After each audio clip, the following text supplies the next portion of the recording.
आजकाल माणूस भावना शून्य होत असल्याची अनेक उदाहरणं आपल्याला बघायला मिळत आहेत. लोक बेधडकपणे एकमेकांचा जीव घेत आहेत.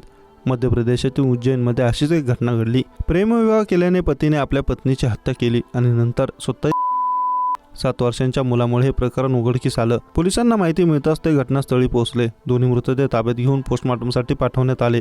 घटनास्थळी एक सुसाईड नोटही सापडली आहे. सध्या पोलीस या प्रकरणाचा पुढील तपास करतायत. मिळालेल्या माहितीनुसार बडनगरमधील नायरपूरमध्ये राहणाऱ्या 30 वर्षांच्या अमित आचार्याने सोमवारी 3 जून पत्नी शिखा हिचा गळा आवळून खून केला. त्यानंतर बाथरूममध्ये जाऊन आपल्या हाताची नस कापली. यामुळे त्याचाही मृत्यू झाला.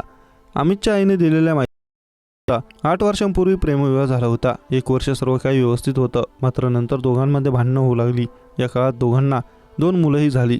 मोठा मुलगा लवित 7 वर्षांचा आहे तर धाकटी मुलगी मैत्री 2 वर्षांची आहे. अमितची आई मंजू देवी यांनी आरोप केला आहे की शिखा अमितचा मानसिक छळ करत होती. यामुळेच अमित जास्त वेळा झाबुआ येथे राहत होता. झाबुआ येथे अमितचं वडिलोपार्जित घर आहे. अमितचे आईवडीलही तिथे राहतात. शिखाशी भांडण झाल्यानंतर अमित काही दिवसांपूर्वी झाबुआ येथे आला होता. आईने समजावल्यावर तो आईसह नायपूरला आला. मंजू देवी यांनी सांगितलं की मंगळवारी सकाळी नातू लवित आरडाओरड करत त्यांच्याकडे धावत आला. आपले आईवडील प्रतिसाद देत नसल्याची माहिती त्याने आजीला दिली.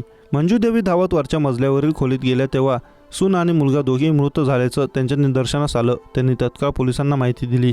जवळच एक सुसाईड नोटही सापडली होती. त्यात लिहिलं होतं की माझी पत्नी शिखा आचार्य हिने माझं आणि माझ्या कुटुंबाचं जीवन कठीण करून ठेवलं आहे. घरात रोज भांडणं होतात. त्यामुळे माझा मानसिक छळ होत आहे. मी आणि आईने अनेकदा पोलिसांकडे तक्रार केली पण मदत मिळाली नाही. आता मी खूप त्रस्त आहे. त्यामुळेच मी माझ्या पत्नीची हत्या करून आहे. लवितने दिलेल्या माहितीनुसार अमित रात्री बराच वेळ घरातील देवघरात पूजा करत होता. लवित रात्री आपल्या आजीसोबत झोपला होता. सकाळी आईवडिलांना बोलावण्यासाठी तो घराच्या पहिल्या मजल्यावरील खोलीत गेला तेव्हा त्याला हा सर्व प्रकार दिसला.